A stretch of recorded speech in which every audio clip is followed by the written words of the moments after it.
Yo, yo, yo, back once again. It's a long time coming. So welcome to episode 6 of the Shoot the Shit podcast. Got my man Landy riding shotgun per usual. What's up, Landy? Hey, what's going on, brother? All right, man. So since we've been on a hiatus, unexpected hiatus for a couple weeks now, I think we got a lot to talk about. So trying to figure out where we can restart. I guess we can start kind of on the melancholy side a little bit. We can talk about the whole situation in Sacramento first with the kid, Stephon Clark, 22 years old, who I believe was in his grandmother's backyard, and the cops were responding to a phone call. Somebody, breaking windows in cars, like breaking car windows, right? And they stumbled upon him, thinking he had. First, they said he had a gun on him, and there was a crowbar. Then, after they shot him, like, was it 20 times in 7 seconds, he realized he just had a cell phone on him. So, I guess to kind of tie that back to, I guess, the sports theme of our podcast. So apparently the Kings yesterday had a game against the Hawks. And, typically with the Kings and the Hawks playing, you don't expect that many people to be there in general. But before that game started around 6:30 local time or so, protesters had showed up around this called Golden One Center, where the Kings play at. And after a few, I guess probably season ticket holders, roughly under 2,000 had got in through a VIP entrance. Eventually the protesters kind of locked arms and put together like a human chain around the arena and wouldn't let anybody else into the arena as a form of protest. So the game was delayed about 20 minutes. Eventually started. Vivek Randive, the owner of the Kings, made a statement, pretty much sending his condolences to the family, Stephon Clark, and kind of denouncing, the tragedy that went on and, please unity, so on and so forth. They kind of tie everything all up to sum it all up. Also was reading that during the game, a lot of the players, like Vince Carter admitted to the fact a lot of the players, like during the course of the game, would kind of talk about the protests, talk about everything that was kind of going on, kind of bring awareness to it while they was actually playing, which I thought was interesting. So kind of got that laid all out. So I'm curious to hear your thoughts about Atlanta. Well,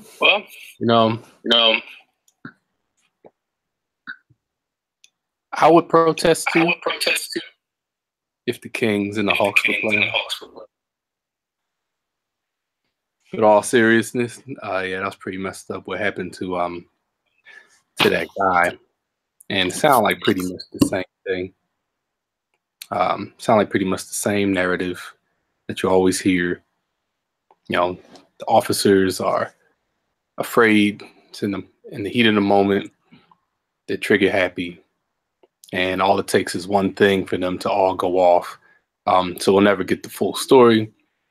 I don't really know what the point of the body cameras are because they always seem to not really help out, or something cuts off, or I think you hear them saying cut it off and stuff. So it's like,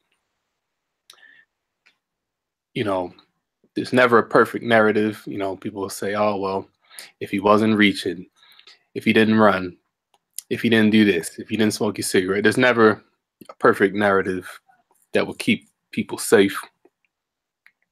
You just got to be careful the best you can. For whatever reason, the running thing always makes them even more jittery, even though you're running away from them. I don't quite understand that, but the culture of the sport, especially basketball, a little bit of football, but the culture of the sport definitely intertwines with the social justice issues. And this is just another one to the list. I did commend that guy, Vivek, the owner. He did at least come out and issue a little statement. And he did seem to be, sensitive to what happened and somewhat sympathetic. So I thought that was good on his part. Some owners might have taken it a different way with their game being used as a protest venue, because obviously they didn't have anything to do with the case. or any decisions made, but I think they made the best of it and tried to at least kind of bond with the community at that time. So I think that was well played by that owner. With that said, Sacramento is, they have their issues, as a city anyway. So I don't really know what's going to play out with this one. Mm-hmm. But at least they do have a few, senior elder statesmen on the team that, like you said, like Vince and other guys that are, willing to take a stand and whatnot. So, I think it was good the way the league has handled it so far. Yeah, it is. I mean, it's obviously frustrating. I think probably the most frustrating part about it is that it's happening so often, so frequently, that ultimately become numb to it. It's like you hear it, or you see it, and it's like, okay, yeah, I've been there, been there, done that, and it's like you don't know how to react to it because it's like, okay, you want to get angry. What's anger going to do? Like you want to, say something about it. Like what's that going to do about it? Like so you go through all these conflicting emotions because it's happening so often, and nothing's happening. Like the cops going on administrative leave, a routine.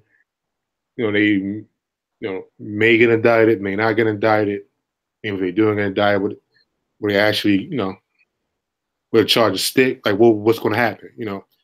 And what's interesting kind of ties me up to the. I'm not sure, how often you frequent Netflix. The show was 7 Seconds. I've heard of it. I haven't watched it yet, but I've heard about it.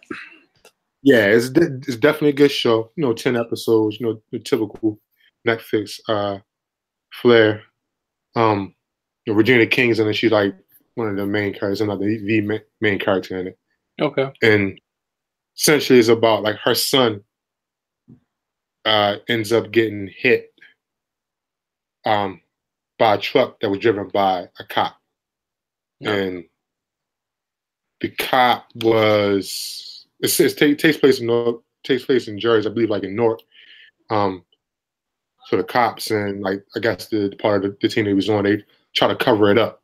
With them covering it up, it just makes the situation much bigger than what it has to be. So it's kind of a different spin on a similar situation, but you kind of see how the same types of things kind of play out. I won't go too much in detail and spoil everything, but watching everything plays out, even though it's a show and it's a show, it's so well written for the most part and so well acted, especially Regina King's character, that the anger, it taps into that anger that you have because the reality of these types of situations. And tying back to this, that's all. It's like you can kind of get out of it, just anger, frustration, and anger,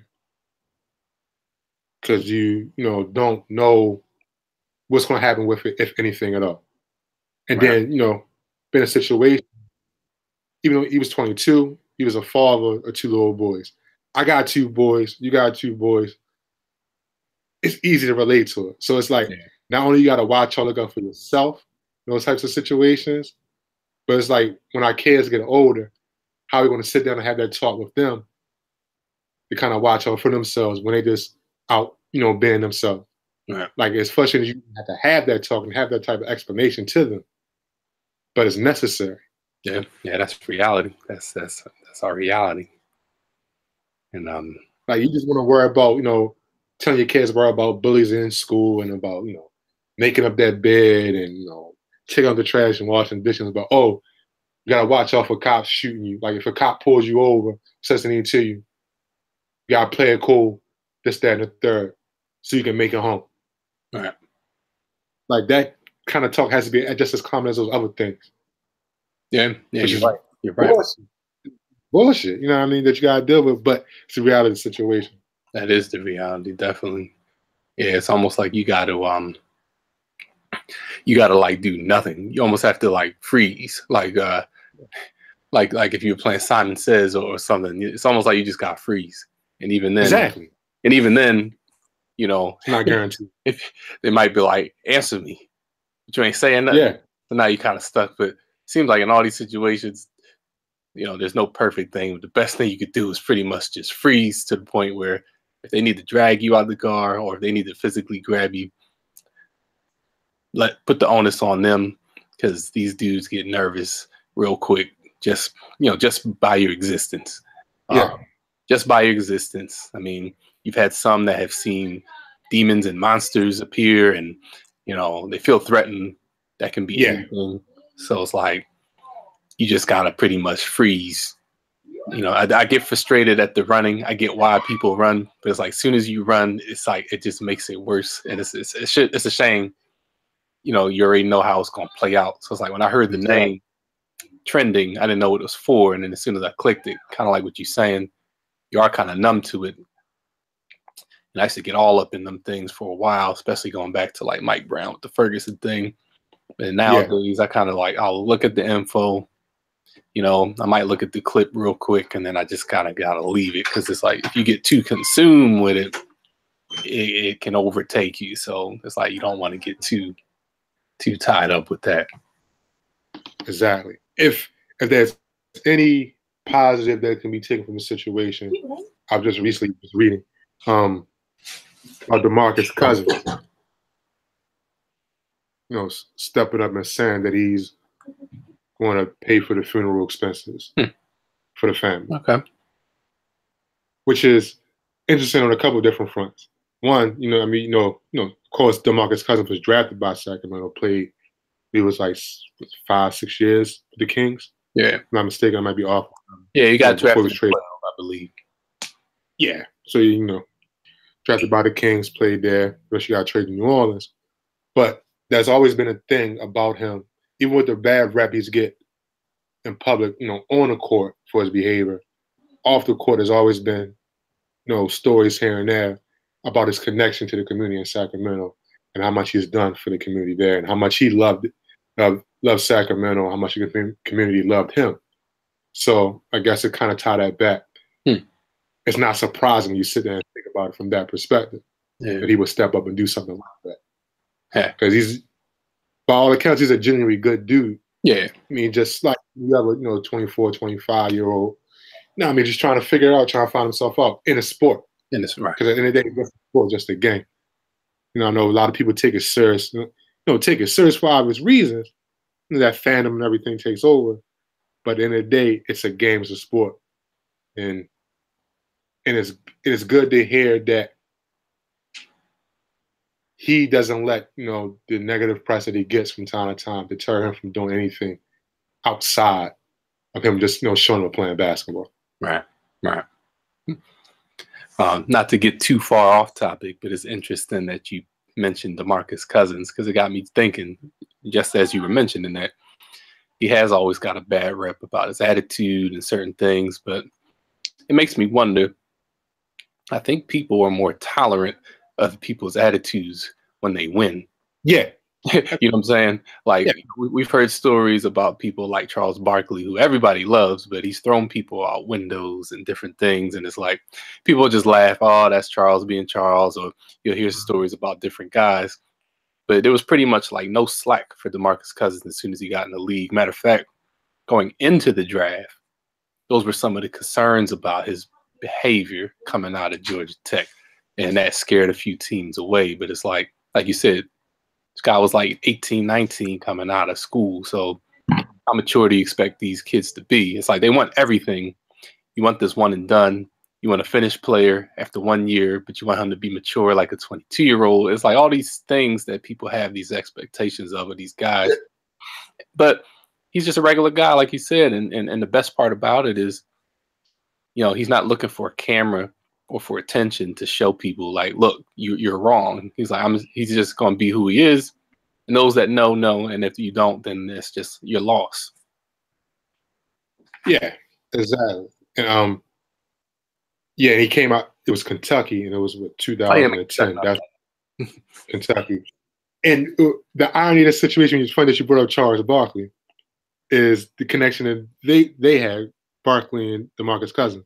Alabama. I saw Alabama won, and the fact that they completely despise each other. And that's partly because of the things that Barkley said negatively about DeMarcus Cousins in the press. Right. And from what I knew, from what I read about DeMarcus Cousins, he's the type of person that he's real quick to, cut people off or whatever. If you don't trust you, don't get a good vibe about you. And I completely understand that. So it kind of taught out like all the things you said about Barkley went back to his playing days. And for him to come up be as critical of somebody for not even off the court behavior, but on the court behavior, locker room behavior. Right. Like the kids never got in trouble for anything off the court. And like you said with Barkley, he's thrown people in the windows and got in trouble here and there off the court, punching guys, all that type of stuff. So it's funny how cats, they easily forget, how they were when they were 19, 20, 21, 25 even. Yeah. It's funny. It's like when you're young, you criticize your parents for being what they are, for talking bad about your generation. And then when you become older, you end up sounding just like your parents, repeat what they said verbatim. You kind of forget how it was to be all of a sudden. Yep. Convenient. Definitely that hypocritical element involved. Yeah. And that's what kind of turned me off about Barkley after a while, past couple of years, man. It's like when he talks, like I don't find inside the NBA as entertaining as I used to find. It's because like now, like I guess because I'm old, I look past like the entertainment value. Mm-hmm. I sit and listen. Like, Ernie Johnson's cool, Kenny Smith's cool. Shaq is Shaq. So, you have the bar expectation I had for, Shaq saying something profound was kind of low anyway. Right. Him coming into it. But it's like Barkley is just a normal spill he's been saying for the past 25, 30 years or so. Yeah. And it's kind of like, to me, it's kind of wore thin. But it is what it is. Like you said, people accept him. He's entertaining a lot of folks. And it is what it is. So I understand. I get it. But for me personally, it's like, it's like whatever. It's like he doesn't, like from a technical standpoint to actually talk about the game and breaking down the game itself. I don't feel as though he brings that much value to the game, as some other former players do. Turned analysts. That's another perspective of it too. Like he's strictly entertainment value. Yeah. Maybe it's not entertainment no more to you, then it's like, what's the point? Right. And then you can't get away from it if you watch college basketball because he's doing, the college basketball games too, and he actually knows nothing about college basketball. And it's apparent. Not even a secret. You know what I mean? But that's the game. So, you know what I mean? I can't get mad at it. You're mad at somebody earning a living, but it is what it is. The game is the game. The game is the game, man. I say that all the time.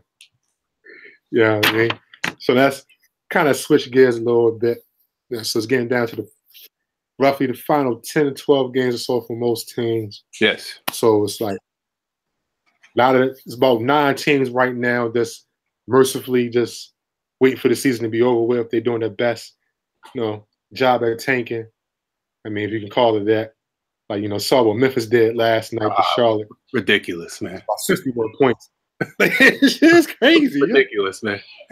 I mean, as a member of the Trust the Process crew, the national media and people around the league criticized and chided the Sixers for tanking as if they were the first and only people to ever tank.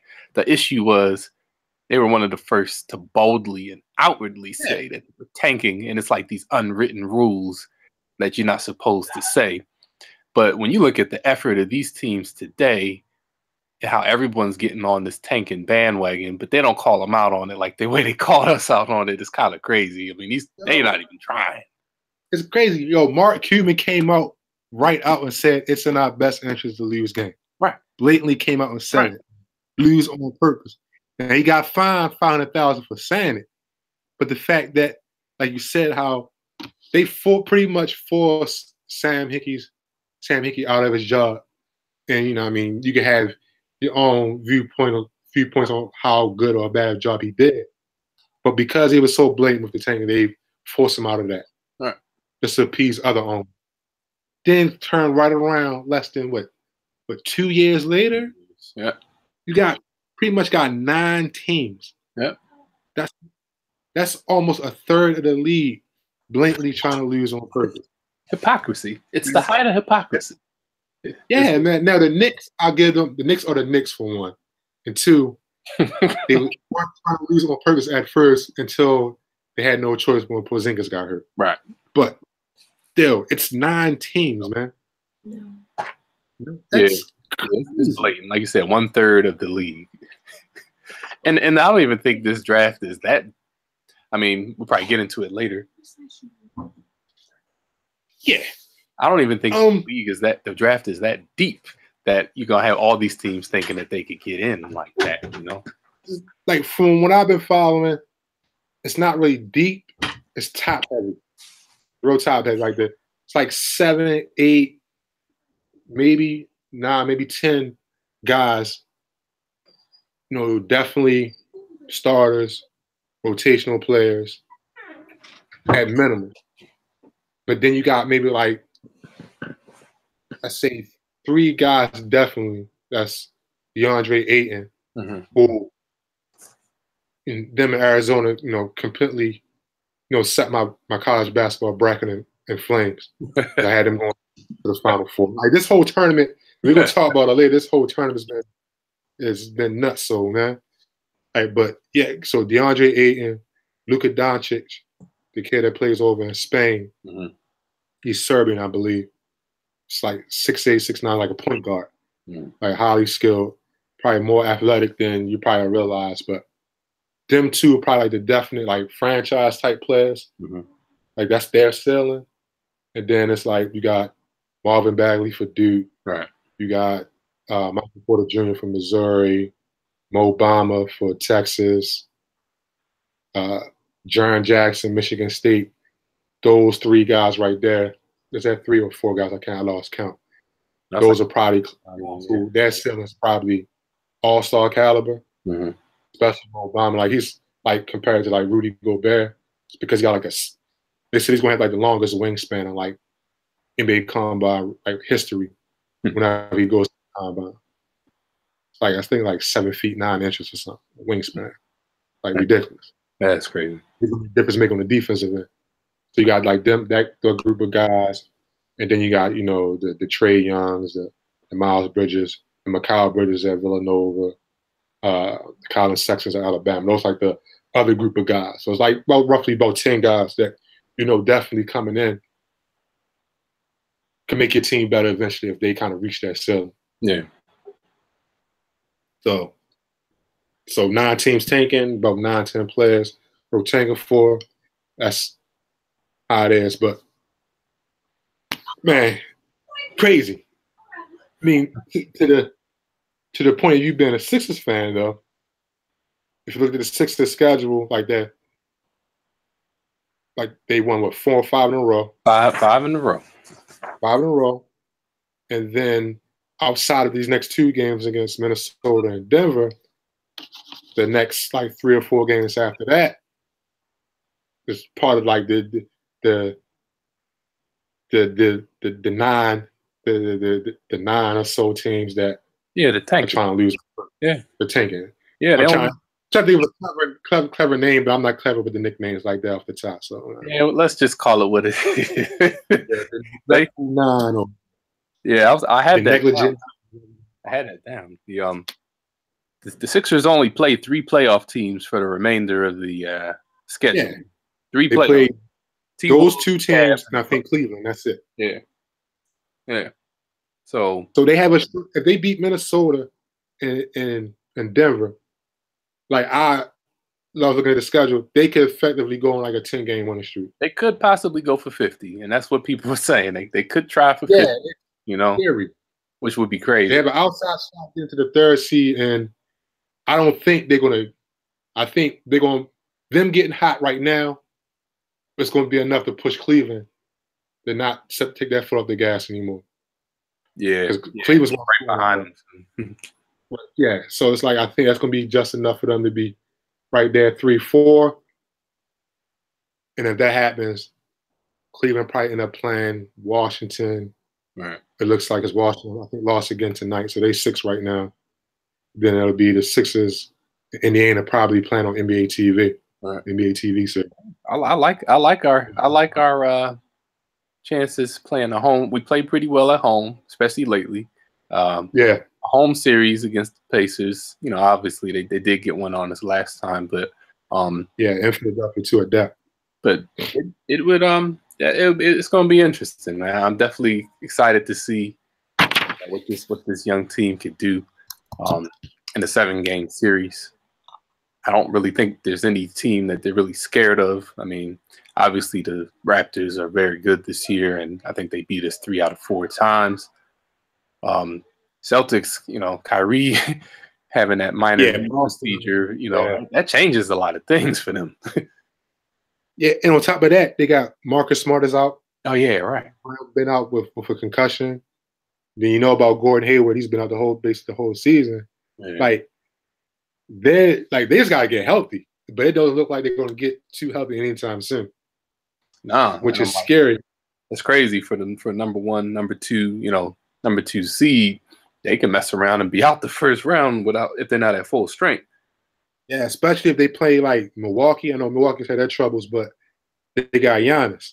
Yeah. And, you know, 7-game series, you pretty much shorten rotations. You got your best, like, 5, 6, 7 guys playing the majority of the minutes. Yeah. Giannis playing 44, 45 minutes a night. That could be enough if Boston's banged up.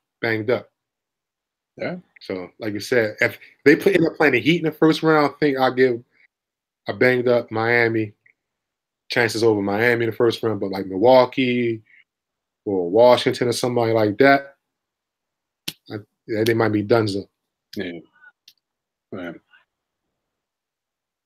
But like to your point, nobody wants to play the Sixers in the first round, man. Nah, I don't think so, and I don't think that's over talking either. Like, I mean, like you said, in a 7-game series, the matchups, you know, could be a problem for most of these teams. But yeah, well, we'll see.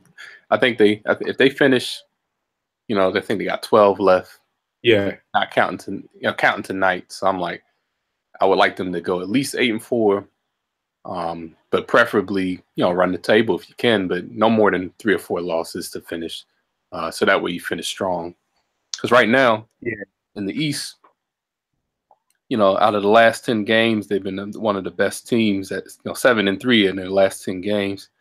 The Heat also 7-3 last 2 games, and of course the Raptors were 8-2. So they're one of the hottest teams in the East. I mean, the fact that they jumped up to the 4th seed that quick, you know, and are right behind Cleveland for 3, you know, that says a lot. So yeah, if definitely, like, if you want to take it a step further, if you go back to the beginning of the year, and that's probably like a good barometer to look at it, because by that time most of the teams have played like the majority of their schedule, so they kind of are who they are at that point in time. Yeah. So since January 1st, they're 4th in net rating. That's behind Houston, Golden State, and Toronto. Yeah, Houston's on another level right now. So it's like if since January 1st, Houston, Toronto, and Golden State, they clearly kind of separated themselves from the pack. Mm-hmm. But the Sixers in the 4th spot separate themselves from everybody else, especially all the current teams fighting for the playoff position. But then overall, through the whole year, that 5th overall net point differential, net rating. So and they're I believe they're 2nd or 3rd in defensive rating, and 12th in offensive rating. And it's early, and I don't want to get you too excited. Yeah. But the thing is, they said the championship caliber teams that can a legit championship contender, title contenders, are usually top 10 in both offensive and defensive net rating, with the couple of exceptions of, you know, Cleveland, because they got LeBron and they kind of turn on and turn it off come playoff time. Right. But for the most part, for the last 20 years or so, that's pretty much been legit top 10 offense and defensive rating. Yeah, title contender. And it's the Sixers are right outside of that, which is scary. And then if you take it another step further, in any given series, they're gonna have 2 of the top 3 players on the floor every game, regardless of who they play. Yeah. So the only thing is they're young and they turn the ball over a lot. Turnovers are. But That's pretty much what has killed. All right, couple games this year, like Toronto just straight smoked them the one game. It wasn't even close. There were a couple duds this game, but yeah, the turnovers really do kill them. I mean, there were a lot of close games that they blew, especially when they were blowing those third quarters. And like you said, that's just part of experience with a young team. So, you know, going into the postseason, I think some of those guys might be able to kind of tighten it up a little bit. And of course, projecting into next season, I definitely expect the turnovers to decrease next year. Yeah. And part of the way they turn the ball over as a function of the offense anyway, because, you know, like teams like Golden State, for example, I'm not comparing them to Golden State, but teams that pass the ball a lot and move the ball a lot. Mm-hmm. You know, the Sixers like 1 or 2, like in terms of like passes per game. Pass the ball a lot, you're going to turn the ball a lot more than teams that maybe ISO a little bit more. Like, for example, like a Houston. Right. Yeah, so that's kind of like a function of how they operate, but still, that's something they got to be conscious of, like you mentioned.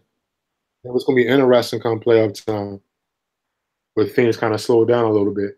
Yeah. It sounds cliche, but it's like legit. It's true. When you need individuals who can create off the dribble, who can create out of isolation situations, the Sixers don't really have that, especially when Markelle Fultz's not playing. He's probably like that one. So they had that. And then with the fact that Ben Simmons can't shoot, is not going to shoot, is a reluctant shooter, how teams are going to kind of counter off of that and play even further off of him. Now, you could counter that and say, well, teams are doing it now, and he's been like tacking when teams been playing off of him, and he's so big and so strong and so quick that if you don't react to it, he's going to get to the bucket and score, and he's shooting probably over 70% at the rim. Yeah. Like, what you going to do with that? So, but that's going to be interesting, something to watch come playoff time, and like how teams are going to defend him, and how is that going to impact the rest of the offense. So I'm curious to hear your thoughts about that. Well, there have been times this season where,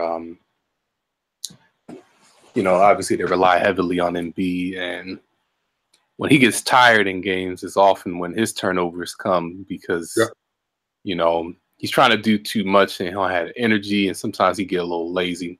And this really would be the time where Markelle Fultz would be that other person that could create his own shot. I mean, it's such a mystery with this whole thing.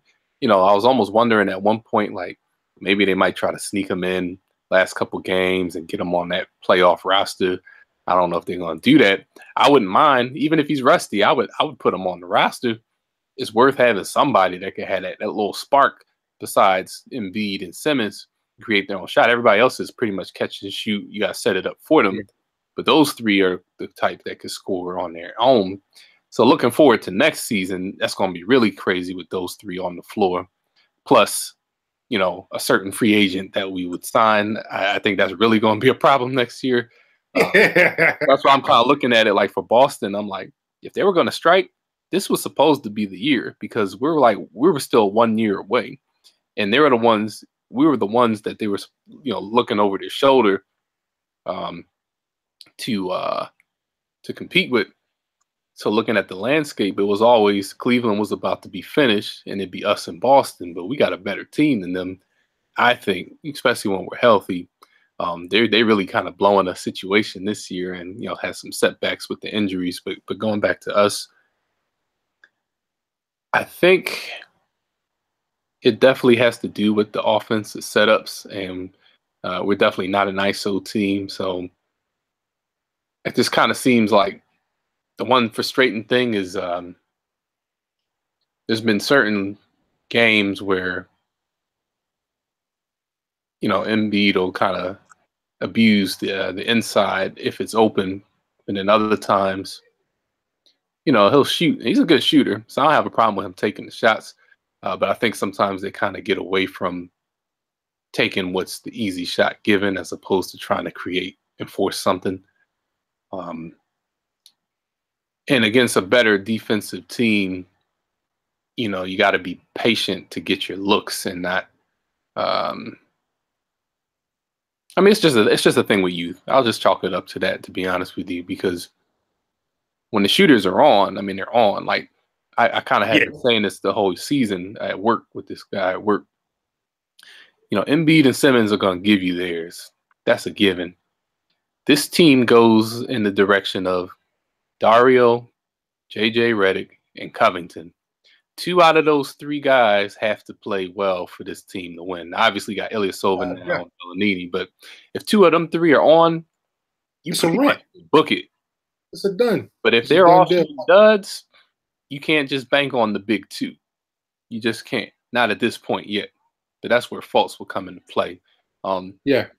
But, I mean, Embiid is going to beast. I mean, if you look at the matchups in the East, like if we do play the Pacers first round, they got nothing for him.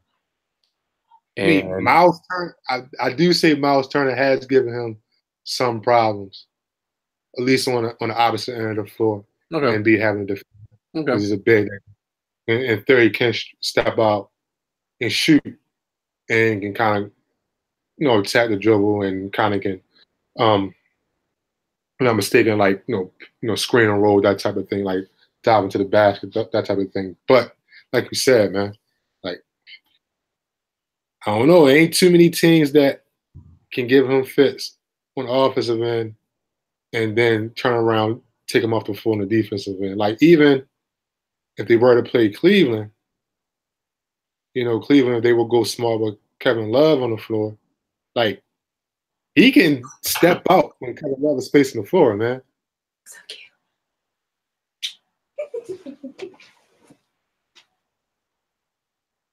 Like, I would even remember, like, during an All-Star game was funny, like, when Steph Curry's team went small. For some reason, the coach of LeBron's team wanted to take Embiid off the floor. Embiid was holding his end on the defensive end, playing against that smaller lineup, and they had nothing to deal with him on the offensive end when he got the ball on the offensive end, which I thought was hilarious.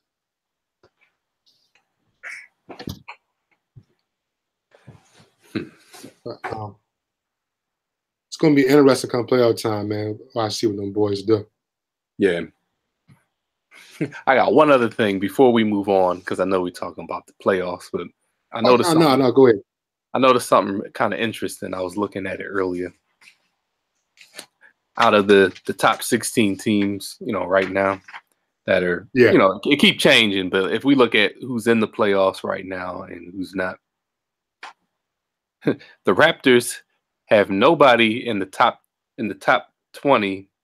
Out of the top 15 of PER ratings, the Raptors have 0 players. 0. Sixers have 1. The Rockets have 3. The Warriors have 2. But the Raptors are the 1 seed with nobody in the top 10 PER. I think that may be more of a function of how deep that team is, because they got the best bench in the league.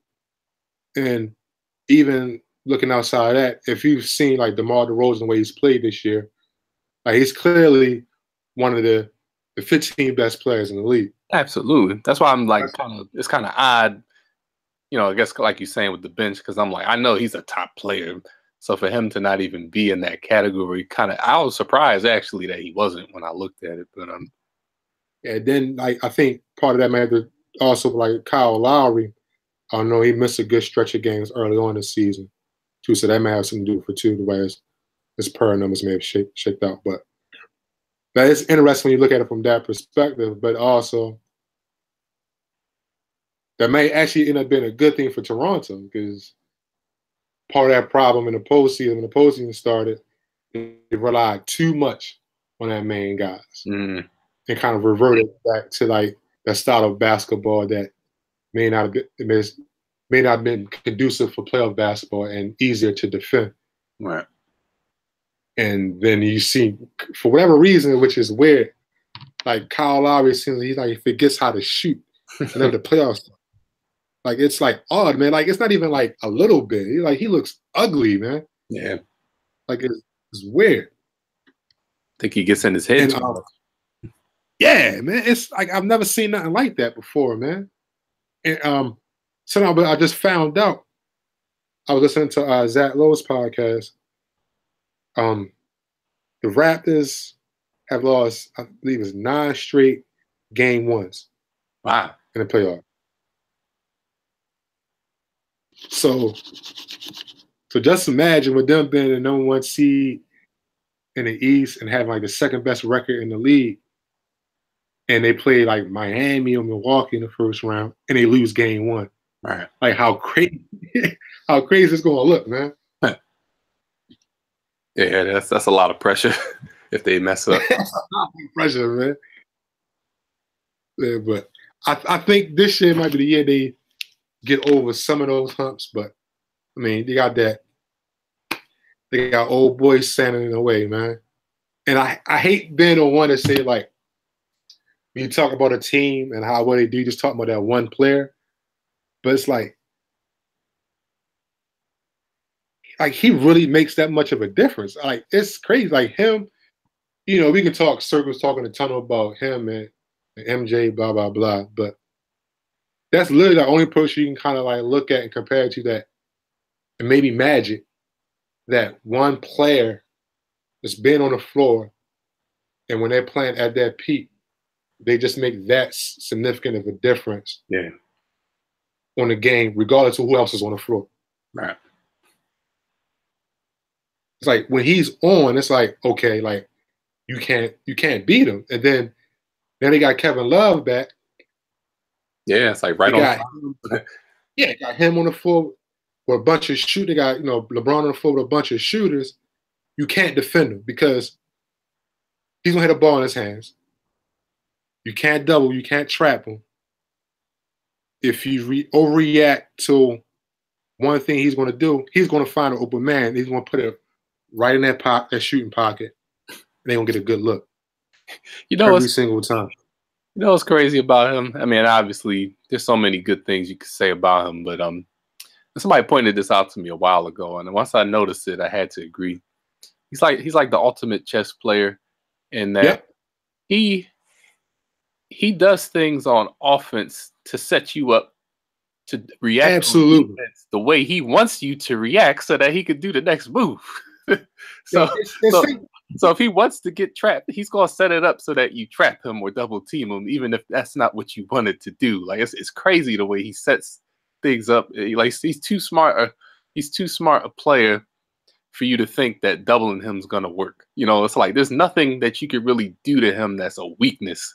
And it's kind of crazy to say that about somebody, but the dude really has no weaknesses besides fatigue. That's really his only weakness. And then he doesn't even get tired. It's like he's almost like a robot. Well, like he's going for the streak this year. I mean, he messed around and played. He's trying to go for all 82. He's played in all 71 games so far. Don't think that's not on purpose. He's going to play every game this season. Like that was a goal for him this season, and it's ridiculous. And then I'm never going to forget this. It was last season in the NBA Finals. I believe it was what game was it? I want to say game 3. I think it might have been game 3, something like that. Mm-hmm. One of those games, he played 45 minutes. The 45 minutes he was on the floor, I believe Cleveland was even. Even with Golden State, they may actually been up. The 3 minutes he was off the floor was the difference of the game. Yeah. It was deciding spread in the game. Yeah. Oh yeah, and they took advantage of it. As soon as he went out, they pressed the pedal because they're like, oh, Bron's out, let's kill it. It's that number just blew my mind. Like when I saw it, and it's one of the few times when you look at a number like that, like a plus minus number, but you can watch the game and actually see it, physically see exactly that plus minus number take place on the court. Man. It's there was two different teams when he was on the floor and off the floor. Yeah. With Kyrie and Kevin Love still playing, it made absolutely no difference. And you know how the series ultimately turned out, and he averaged a triple double. Yeah. Yeah, I in the really thought finals. that. Like, I really thought he was gonna be the second person to get that MVP in a losing cause. he should have got it back in 2015, Yeah, but he he should have get got it the first time. Yeah, he should have got it the first time, man. like it's like I know he gets a lot about but people start counting titles like, oh, he got 3, Kobe got 5, Mike got 6, and Mike never lost in the finals. But it's gotta appreciate that dude, man. Like, it's ridiculous, man. Like the stuff that he's doing on the floor. Then now I'm glad that we starting to see like these different highlights. Like, I mean, I know with the 24-hour news cycle or whatever, stuff gets played in the whole, but you get to appreciate it a little bit better. Like the no-look pass that he had against the Lakers. Take one way and pass the other way, man. He led him with the pass, which was like stupid, man. Then when he dunked on old boy for who was it for Portland? Yeah, the Nurkic. And then like the nutmeg pass that he had the other game, when he did the behind his back through the legs of the other cat, and like tonight, like he's in the first quarter against Phoenix, he grabbed the rebound on one hand in one motion, threw a football pass to Jose Calderon. Calderon didn't big stride, caught it 2 steps, laid the ball in. And Phoenix immediately called a timeout after that. The whole bench on Cleveland throwing their 2 hands up in the air like a touchdown pass. Like, it's ridiculous, man. The dude's averaging 9 assists this season. Yeah, it's crazy. It's crazy. People will definitely appreciate him like years later. Like years later is when it'll really click for everybody, even the detractors. Like you're not gonna see this anymore. Like you're not gonna see this again. Never, man. Never. You just gotta sit back and just enjoy it while you can, man. But I want to go on a LeBron tangent, end up sounding like we on ESPN or something like that. Nick Wright. Or Nick Wright. Yeah, I know Nick Wright gets it hard, man, but he's hilarious. So he go on his LeBron tangents, man. His LeBron love is real, man. Yeah, man. He justifies it with facts. So I give him that. He doesn't like go far fetched. Like he's not like Skip Bayless Skip Bayless would go out his way to kind of clown LeBron. But at least he kind of backs some of the stuff with facts. But he's still over the top with it, man. So you gotta enjoy it a little bit. Yeah. It's all entertainment at the end of the day. So absolutely. So what I want to ask you, I'm gonna get your opinion. Mm-hmm. The possibility of Houston beating Golden State if they meet up in the conference finals. Like, what do you think about that? I thought it was realistic anyway, but with Golden State's injury problems right now, it's very possible. Go back to 2016. Some people made excuses, but whatever. Curry did have that ankle problem in the finals. Now the game that they won, and he was saying, "I'm back." Then they were like, "Oh, there's no injury problem." Injury wasn't a problem until they lost the series. But long story short, he's hobbled up. Draymond got hurt. That stuff's gonna matter in the playoffs. Think about it. They've been going to June for 3 straight years. This will be the 4th year if they go to June. That wears on you after a while. It wears on you. Absolutely. And with these type of injuries, now fine, they could probably go easy the first round or 2, but if you're right now they'd be playing the Timberwolves first round, which they could probably do that with 1 or 2 of those guys sitting out. But once you get to that second round and potentially have to play the Thunder, who surprised me, I didn't realize that they were creeping up the standings the way they are. They might actually not play Portland if everything holds. Portland's 3rd. I think OKC is 4th right now. Oh yeah, the reseeding, right? The reseeding. So yeah, because Portland's like 2 games up on Oklahoma City and New Orleans. Actually, New Orleans is 4th.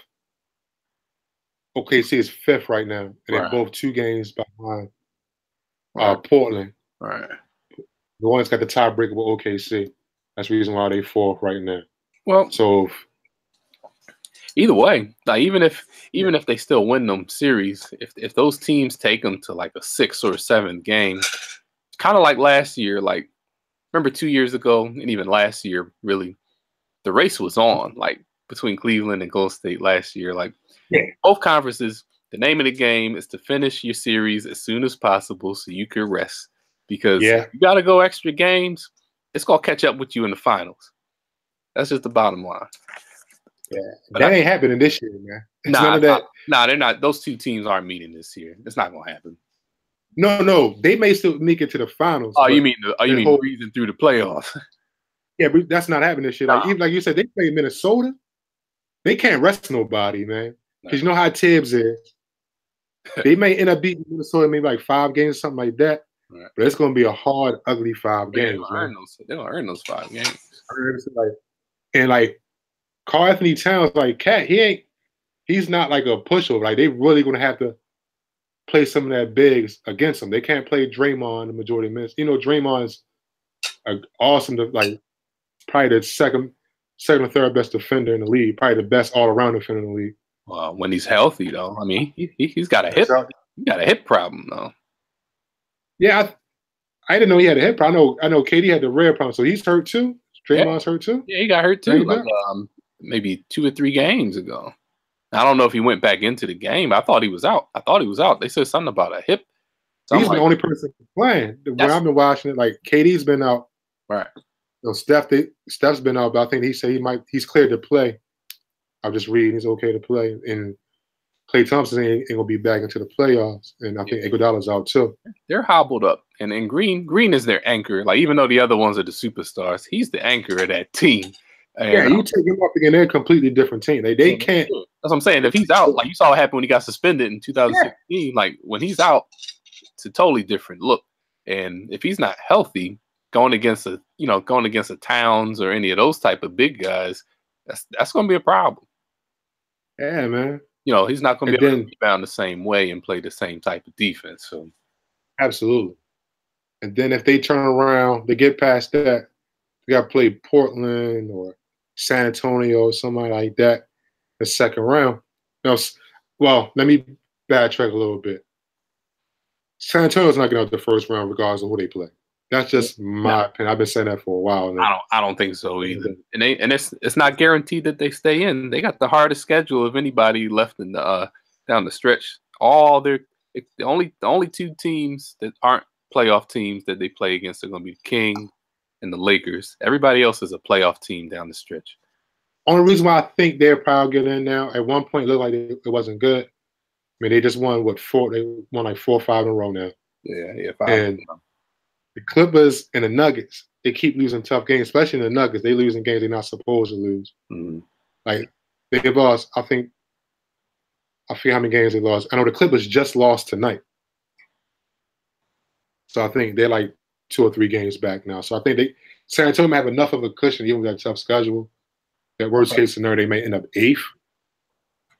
Well, but either you look at it, you're not getting out of it. Nah. And that situation is getting crazy with San Antonio. We get a chance to kind of talk about that too. Yeah. But, getting back to Golden State, like there's no easy series. There's no cakewalk series. No, not this year. Yeah, not this year. It's actually shaping up it's been a pretty. I have to say, a couple years ago, I wasn't really that into the regular season, and in the playoffs, I would kind of wake up. But this has been a pretty solid year overall. I'd have to say. Even though you got 9, a third of the teams tanking, I think it's been a pretty good year. I think part of it's because you have some new storylines, and you had Houston, the way they've kind of come together, and it's just brought an interesting aspect of the league as opposed to the same old, just talking about the Cavs and the Warriors. Like the Rockets have been, they've been teasing teams this year. I was looking at film, and the way they make you commit on defense to what they want you to commit to. And I saw these couple clips. They were making people switch when they didn't want to make them switch. Mm-hmm. because of the way they run that ISO and the pick and roll. And they're going to pose some matchup problems for teams on defensively. So, and I don't understand why people say like, the Rockets aren't fun to watch, man. They're fun, especially with Chris Paul now, and like now they got ISO Joe. Like that's like Joe Johnson's with the perfect team now. Like it took him all these years, now he's with the perfect team.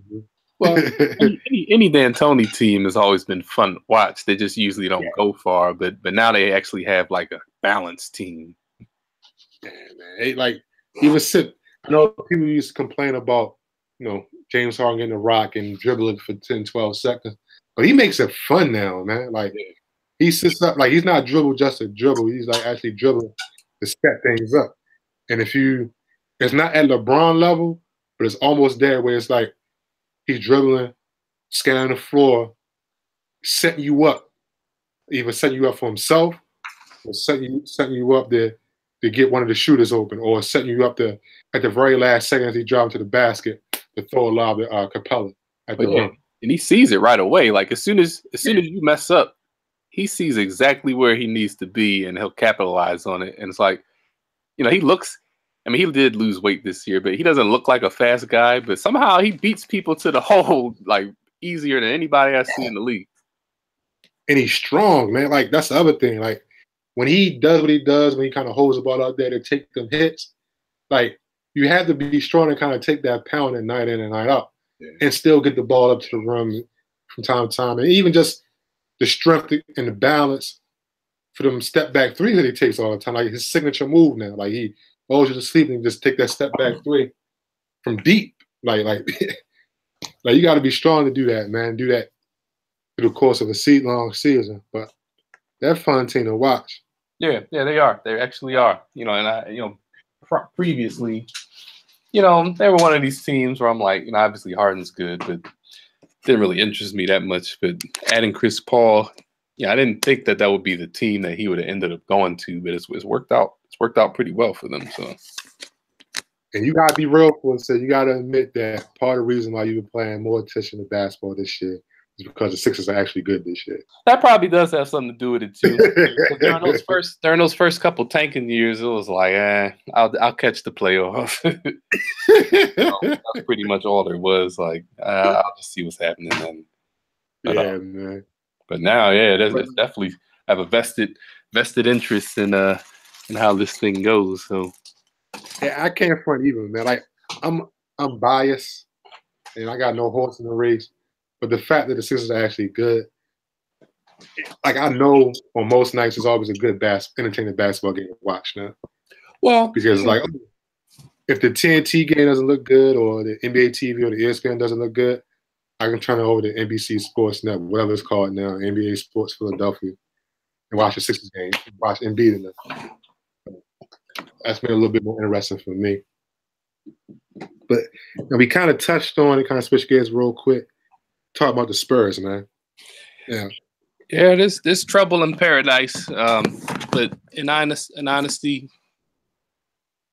I mean, they're the only team that's had consecutive playoff seasons since 1998. I mean, it's an incredible streak, but most teams in the league have reached a peak, a plateau, then they kind of fell down and had a rebuild or retooling.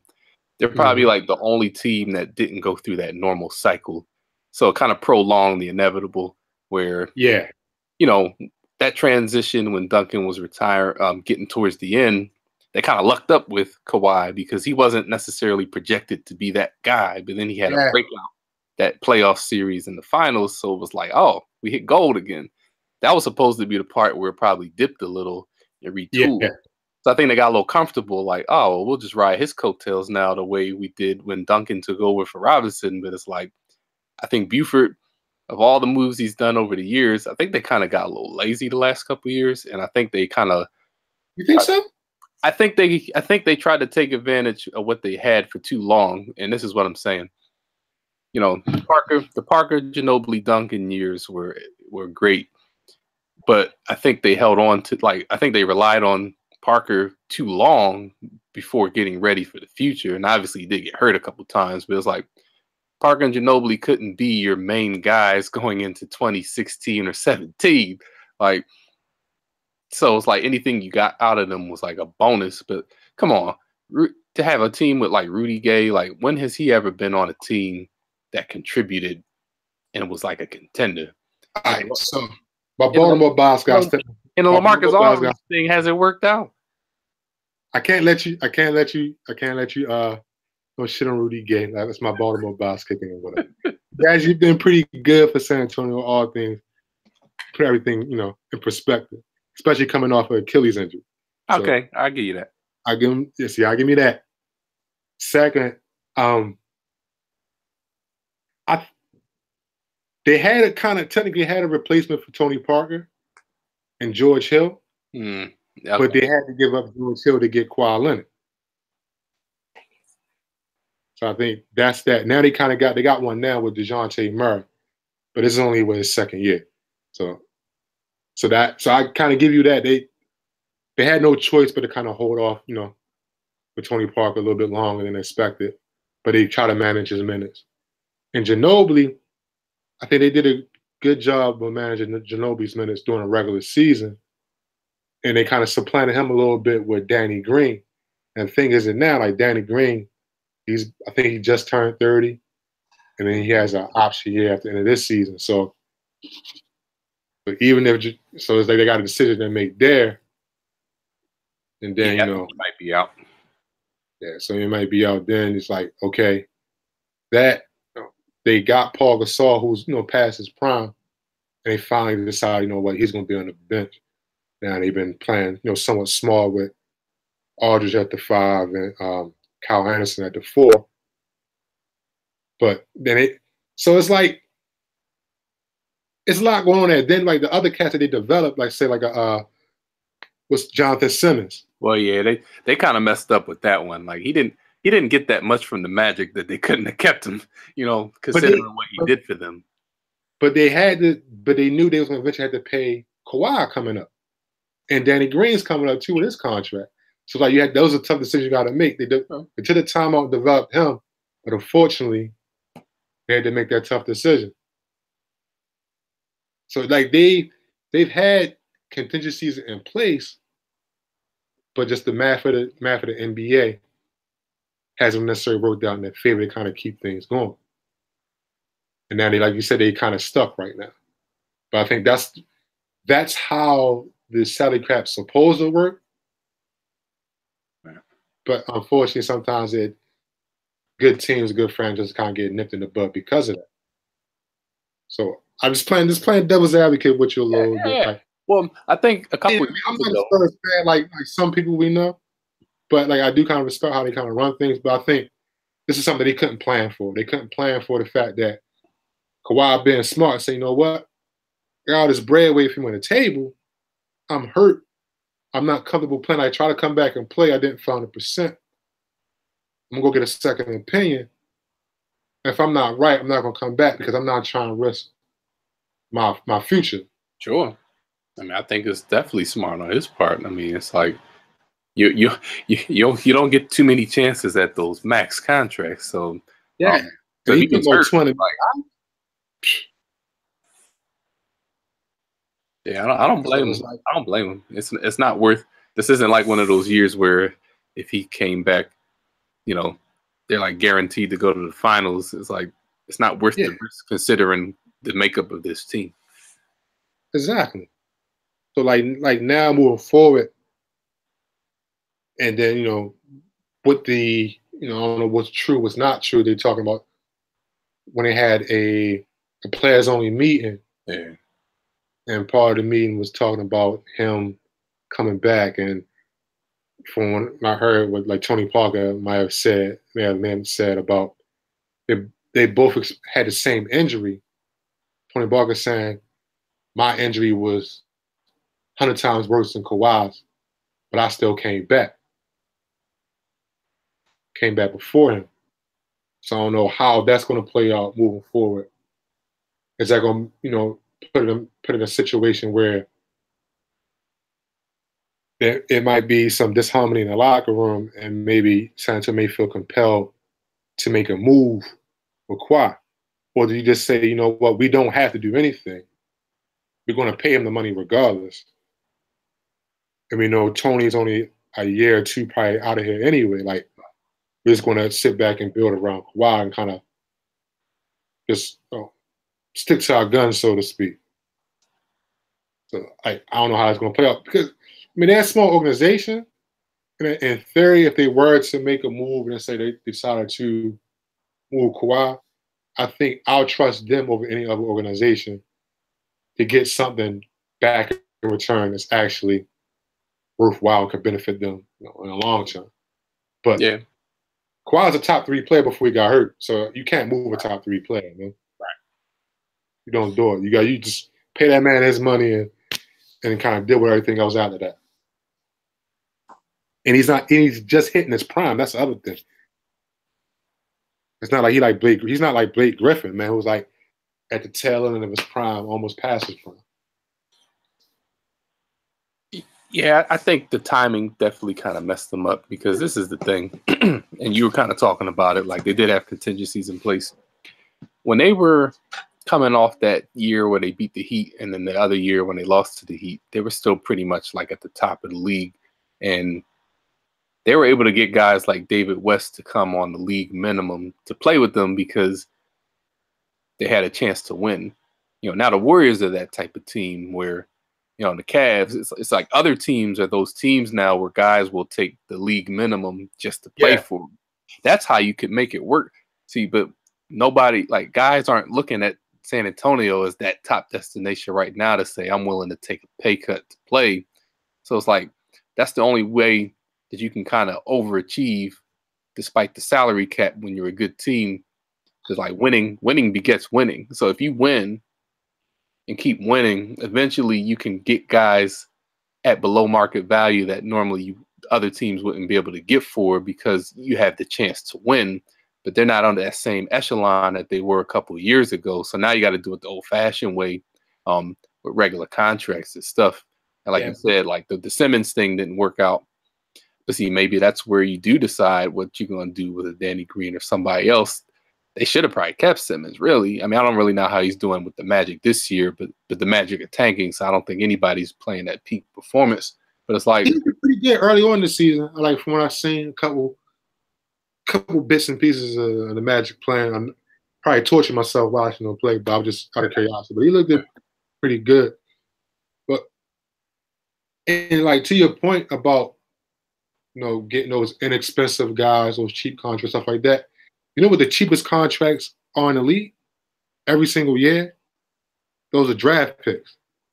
Yeah. And again, to play devil's advocate again, out of any franchise in the league, that's the one franchise I know that regardless of what they're picking at in the draft, they can find somebody at value. Oh, yeah. They're going to pick well, definitely. Yeah, so I think from that perspective, they may be okay. But I think you touched on it earlier. They're kind of like uncharted waters right now because they've been good and successful and consistent for so long that they haven't never really had that valley to kind of rebuild from or retool from, how you want to phrase it. Now they're going to experience it. So let's see how it goes. Yeah, I mean, it's just part of the cycle. I mean, everybody has to go through it at some point. Obviously, Kawhi don't get hurt last year. It's a totally different story. I forget about that shit. Like, no, I mean, that changed. Golden State's ass in game one, man. That pretty much changed the landscape of not only the Western Conference, but the league. If you look at it, that one incident changed the whole complexion of last year's postseason. I mean, Golden State might have still won that series, but it wasn't guaranteed to happen, and it wasn't going to be a cakewalk before that. So, I mean, it changed a lot of things. Like, they lose game one at home to San Antonio. The doubt started creeping in mind. Yeah. I mean, they may respond to it, but having that seed of doubt, you never know what can happen. Exactly. It's like you said, it changed everything, man. One of those what ifs that people talk about for a while, you know. Yeah, that was crazy. Just thinking about it. It's what it is, man. Yeah. Yeah, and speaking of what ifs, to kind of transition to the next thing, we never got a chance to talk about it. I wanted to talk about it so bad. That Steve Francis article in the Players Tribune. Man, I mean, I'll let you go ahead first because I know that's right in your backyard. You know, pretty much close to your backyard. But it blew me away. It blew me away. I have to say. Yeah. So, I mean, since you know me, I never shied away. Even when we met at college, which is crazy. That I was a diehard Maryland Terrapins fan. Just grew up in it. We didn't have a professional team, so Maryland is what we looked at. University of Maryland. Steve Francis went to Maryland. Even while I'm still in school, I was rooting for Steve Francis in Maryland. And Temple, we was at Temple when Temple had good teams, man. Elite 8 team. But that's like kind of how everything was. And I was a huge Steve Francis fan. Seeing him play and hearing about him right before he got to Maryland and blah, blah, blah. I was like, okay. I was excited to watch him play. So I kind of vaguely knew, like from a distance, how his background, stuff like that, and how hard he had, stuff like that, and going to JUCO. But reading the story and actually getting that firsthand account of how hard it was for him, like, gotta applaud that man for him making up the circumstances getting to the point that he got to. Yeah, yeah. Like, it's so many guys, like, I mean, I know, cats that I seen and grew up with, stuff like that, who probably had it as hard, if not harder, that dude had it. But for him, to take whatever God-given talent that he had, at least get to the point where he was successful, to have a long career. And at one point, like, he was like kind of one of the faces of the league, in the early 2000s, man, which was the further we get away from those early 2000s, you're going to start looking at that as kind of like a dark period of the league, man. Like, the style of play, the basketball and stuff like that wasn't as watchable as it is. Like the mid to the late 90s, like the up until like 2010, like it wasn't aesthetically pleasing. But he was one of the stars during that time. Like, I know he got some of the Yao Ming spillover, but he kind of started a couple All-Star games too, like during the prime of his career. Yeah, kind of like I was. So I'm saying, like, all that, summed up. We say, selling drugs, stuff like that. You know what I mean? Not playing high school ball. By chance, getting his way over to, the JUCO, then finds by the University of Maryland. I mean, it's a pretty big deal. And I remember, I can't remember exactly when it was, but I remember I was in D.C. Went to a club in D.C. I remember seeing Steve Francis. He wasn't in the club, but from outside the club. It's like everybody's hanging outside the club. And I seen what type of truck he had. When I seen that truck, like, oh, he gone. I think it's before he got drafted. Oh, like, he gone. Like, okay. He ain't gonna bet. I mean, it was like doing like spring. It was. I forget the time, but I remember saying it like before. I know it was before he got drafted. It might have been before he declared. I can't remember. But once I saw that, like, oh, he's done. He ain't going back to school. Yeah. But that's the one thing that stuck out to me. That story that I want to kind of call bullshit on. I'm kind of read it to you then.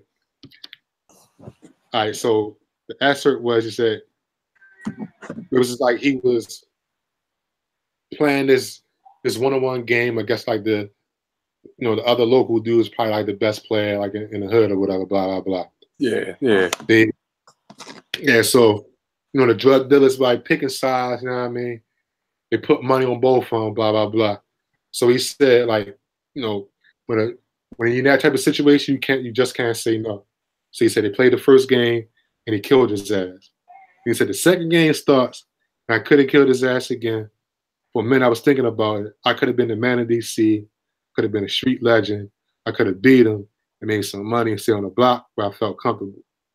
But he said after that, he decided, fuck it, he didn't want to play no more, and he threw the ball over the fence. Now, I don't know about you, but I know there's some cats got some money on your head, and you just like, all of a sudden say, F this, I'm done, and cost some cash, some bread, man, I don't know how that's going to sit well. Right. And then you end up like, surviving after the fact. So I was saying, yeah, that was kind of fishy to me. Like, I compared to like the whole the Jay-Z lyric. What song is that, man? When he said lost 95 bricks or whatever it was. You know what I mean? And he got it all back and all that type stuff or whatever. He lost all that. Nobody came for him. Nobody put no money on his head, stuff like that. But you're supposed to believe it. I thought you were gonna say the other the thing from that In My Lifetime video where he was talking about how there was a shootout and nobody got hit. Oh yeah, I think sometimes people definitely embellish when they're telling stories. I think majority of what he said probably really happened, and that part might be up for dispute. Although, sounds like he did have a lot of street cred, so I don't know who really was all at that game or whatever. But listen, street cred only take him so far when money's involved, man. That's true. That's true. That's true. Look, so I don't know. Like, I'm not going to question the homeboy, but so much. Let's say for the sake of the story, because it was such a good article, man, that it happened, and it was a good story, and I mean, he persevered through all that shit. Yeah, and he made it out the way he did. But then I was just reading or just hearing. It was last week. He got arrested for public intoxication. Yeah, I saw that, and I'm like, man, still, I thought maybe he was kind of turning a corner, although I figured he might still be in between. But when I saw that, I was like, man, he's still in it, still fighting. Yeah, man, like he kind of like brushed over the whole alcohol thing, the alcoholism thing. He was saying when people were joking and saying that he was on crack and shit like that. Right. He said, "No, I just drink a lot." Like that shit is just as bad as being addicted to drugs, man. Right. Like, and it's apparent he got an issue, got a problem. Like I remember seeing the video just like everybody else when he was in the club. Yeah. And he was drunk, and Steven Jackson had to kind of yoke him up, whatever, to get his shit straight. And then like after that, he's standing in the club by himself, pouring champagne on his head and shit, shaking his head. You know what I mean? Down some like weirdo shit, man. Like telling you like he was done. Yeah, he's definitely battling some stuff. I mean, you could tell with his face, like, alcohol is definitely, worn him out after a while. But that article definitely shed a lot of light. I didn't really know a lot about his background before, his 1 year at Maryland and coming into the league. I didn't know any of that stuff really. So that was pretty insightful, reading about it. It kind of reminded me of Juan Dixon, because I know he had a pretty wild story, his upbringing and him going to Maryland. It's like, you see these guys, and it's just kind of, even going back to the Cousins thing we're talking about earlier, like a lot of these guys, this is their only, man. This is their only way out. This is their only opportunity. I mean, they come from nothing. And it's just amazing. Like, some of these guys, you might have the ones that have been blue chips, AAU all their life and stuff. But these guys, like this is survival for them. And just because you get into the league with that money, that doesn't mean that all of a sudden your baggage goes away and your habits change. So it's like it just magnifies, with the money. And like bring it back to like Philly, like I'm sure you probably read the Dion Waiters article. Yeah. That he had in last year. Like the shit that he'd been through. Yeah. And still going through, like even like when his little brother got killed. Like even while he's in the league. You know what I mean? Yeah. Like, it don't stop, man. Like you said, this is like that end all and be all. And for them to get out that situation first, it's huge. But then it's still like still a survival aspect after that. After you get this success, after you kind of get out of this situation, like you still got to survive and kind of hold on and maintain. Yeah. Because you never know when an injury here, or I mean, you get traded and get put in the wrong situation, like the wrong situation, and your career is like like done. You know what I mean? He still gotta go through. Like we, seeing so many cats. I know back from where I'm from, man. Like so many cats that like the man coming up.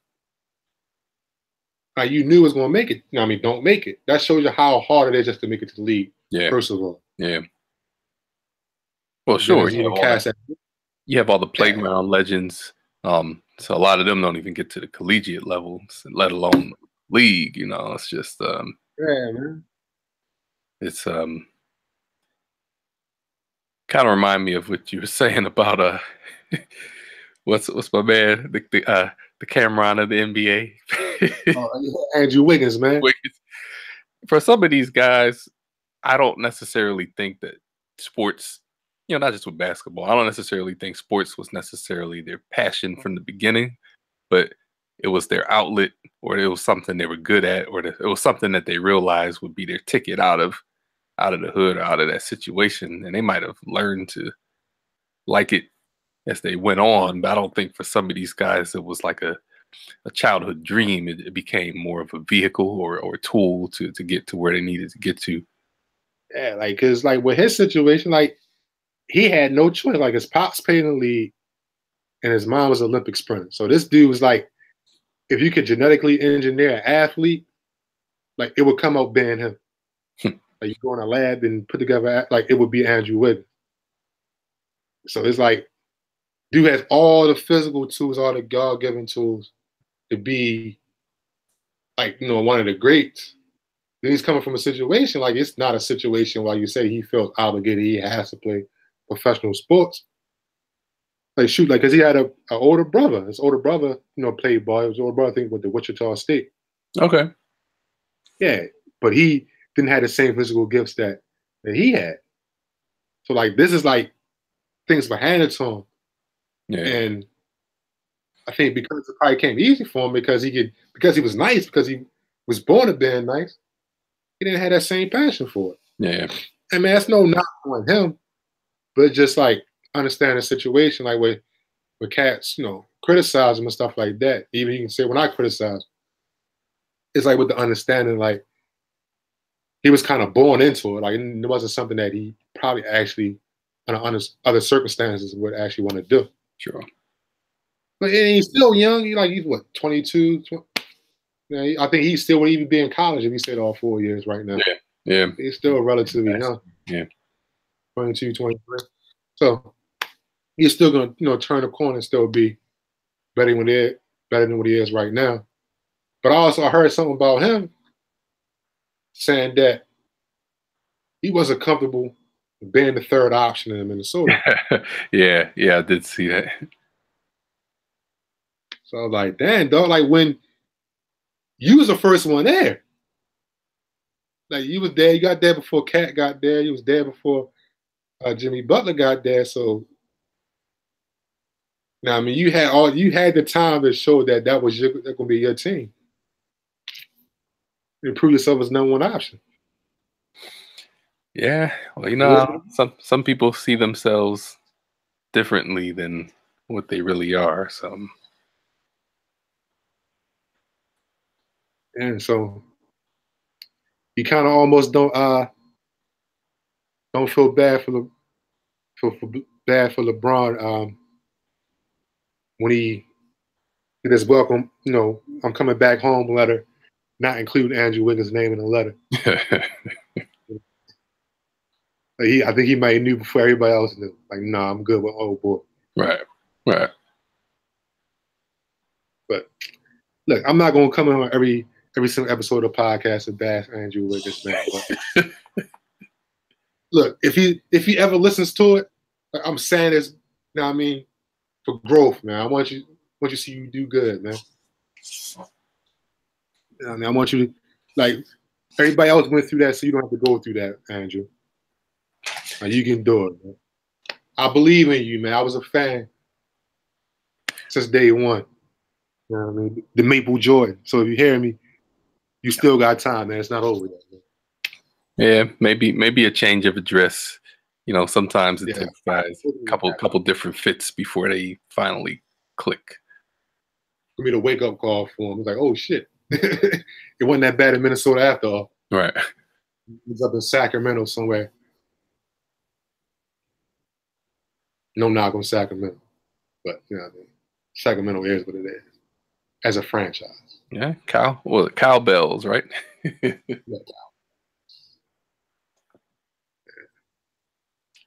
I think we might have hit on everything. I wanted to maybe touch on the tournament a little bit, but man, This Syracuse Duke game is brutal.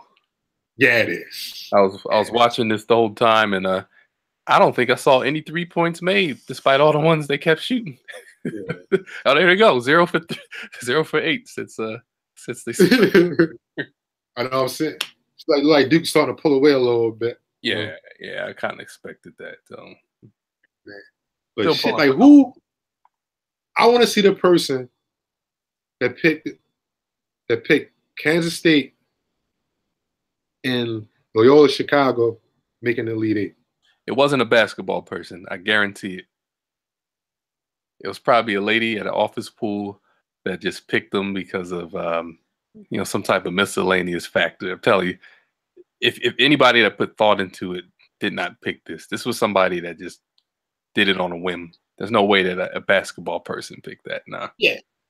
Absolutely not. Then I think the other elite is what? Is Florida State and who's the other team, man?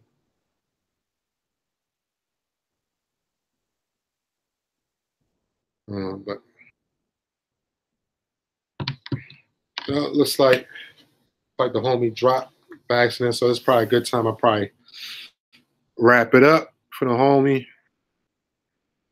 Appreciate y'all for listening. Always, Apple Podcasts, listen, like, and subscribe.